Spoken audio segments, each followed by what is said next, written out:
ప్రజలకు వైద్య సేవలు అందించడానికి అన్ని విధాలుగా తాను ముందుంటానని నార్కల్ జిల్లా స్థానిక ఎమ్మెల్యే రాజేష్ రెడ్డి అన్నారు. గురువారం బిజినపల్లి మండలం పాలెం గ్రామంలో టీజీఎస్ఆర్టీసీ ఉద్యోగులకు ఆరోగ్య సేవలు అందించేందుకు ఏర్పాటు చేసిన వైద్యశాలను ఆయన ప్రారంభించారు.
ओम अश्वदायी च गोदायी धनदायी महादने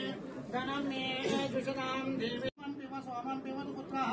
न क्रोधो न च मात्सर्यं न लोभो न शुभामति भवन्तु कृतपुण्यानां भक्तानां श्रीसूक्तं जपेत्सदः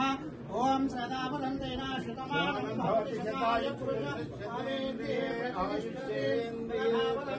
मङ्गलानि भवन्तु सृष्टं समस्तधर्मजनानि भवन्तु